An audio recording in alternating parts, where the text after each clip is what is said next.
Viewers, நான் ரொம்ப நாள் கழிச்சு திருப்பி வீடியோ போடுறேன். இப்போ என்ன பார்த்தீங்கன்னா, ஒரு 2 நாள் முன்னாடி திரு மறுமலர்ச்சி திராவிடக் கழகம் தலைவர் திரு வைகோ அவர்கள் என்ன பேசியிருந்தார். என்னுடைய 2 எம்எல்ஏக்கள் டிஎம்கேல நின்று ஜெயிச்சிருக்காங்க. திமுக கட்சி இதில் பேனரில் நின்று ஜெயிச்சிருக்காங்க. அவங்க 2 பேரையும் ரிசைன் பண்ணாக்கா திரு ஜோசப் விஜய் அவர்கள், முதலமைச்சர் ஜோசப் விஜய் அவர்கள் தானே அவங்களுக்காக திரும்பவும் பிரச்சாரம் பண்ணி நான் ஜெயிக்க வைக்கிறேன் அப்படின்னு சொன்னாருன்ட்டு திரு வைகோ அவர்கள் ஒரு மேடையில் சொன்னார். சரிங்களா? இதில் என்ன தெரிய வருது அப்படின்னாக்கா, குதிரை பேரம் அப்படின்னு சொல்லிட்டு இருக்காங்க.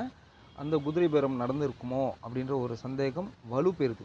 சரிங்களா? அசம்ஷன் இல்லை, யூகங்கள் இல்லை, கரெக்டாக இதுதான் நடந்திருக்கு, இதுதான் பண்ணுறாங்க அப்படின்றது தெரிய வந்திருக்கு.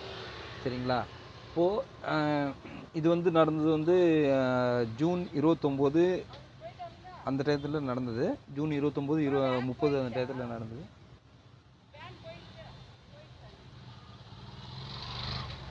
அந்த டயத்தில் நடந்தது.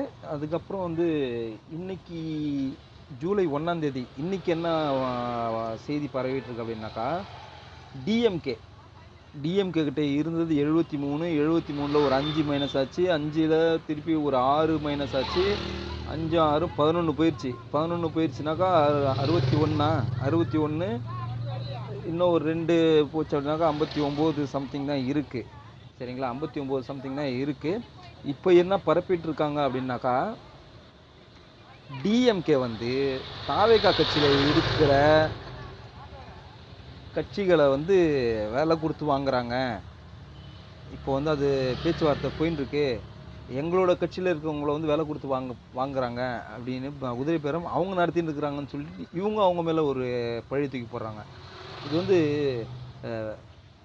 பாலை இங்கே அடித்து விளையாடுவாங்க, ஃபுட்பால். அது மாதிரி இவங்க குதிரை பேருன்ற வார்த்தையை எங்கேயும் அடிச்சு விளையாடின்னு இருக்காங்க. கணக்குப்படி பார்த்தாக்கா இவங்க 59ல் ஒரு 15 தான் சொல்லியிருக்காங்க. 15 35 சொல்லியிருக்காங்க. 15 35 சேர்த்தா கூட அவங்க ஜெயிக்கிற கண்டிஷனுக்கு வரல. ஆனால் இவங்ககிட்டேருந்து அவங்களுக்கு போன தாவேகாவுக்கு போனாக்கா, தாவேகாவுக்கு ஸ்ட்ராங்காக ஒரு அசம்பிளி நடத்துறதுக்கான ஒரு கெயின் இருக்குது. அது அவங்க தான் பண்ணுறாங்க அப்படின்றதுக்காக நம்ம எடுத்துக்கிட்டு போகலாமே தவிர, இவங்க பண்ணாங்க அப்படின்றதுக்காக அவங்க லீடிங்கில் இருக்கிறதுலே பண்ணல அந்த வேலையை. இவங்க இப்போ பண்ணுறாங்க அப்படின்னு சொல்லிட்டு அவங்க மேலே ஒரு பழியை தான் தூக்கி போட்டிருக்காங்க. சரிங்களா? இது ஒரு சரியான முறையில் நடக்கிற மாதிரி, ஆட்சி நடத்துகிற மாதிரியோ எதுவும் தெரிய வரல. நெக்ஸ்ட் வர எலெக்ஷனில் டிஎம்கே கட்சி தலைவர் திரு மு.க. ஸ்டாலின் அவர்கள் திருச்சி கிழக்கில் நின்று ஜெயிப்பாருன்ற உறுதியை நான் சொல்கிறேன்.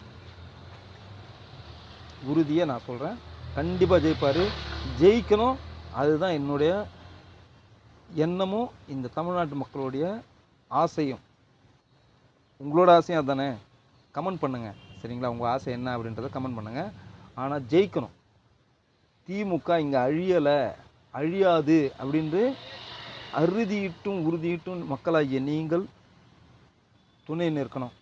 சமூக நீதி பேணி காக்க முடியும். சரிங்களா? நம்ம சேனலில் லைக் பண்ணுங்கள், ஷேர் பண்ணுங்கள். நான் சவாரி எடுத்துட்டேன், அதனால் நான் போக வேண்டியது இருக்குது. ஏன்னா என் தொழில் நான் பார்த்தாகணும். அப்போ தான் என் பிள்ளை குட்டிங்க வாழ வைக்கிறதுக்கும் படிக்க வைக்கிறதுக்கும் யூஸ்ஃபுல்லாக இருக்கும். தேங்க்ஸ் ஃபார் வாட்சிங். Subscribe my channel.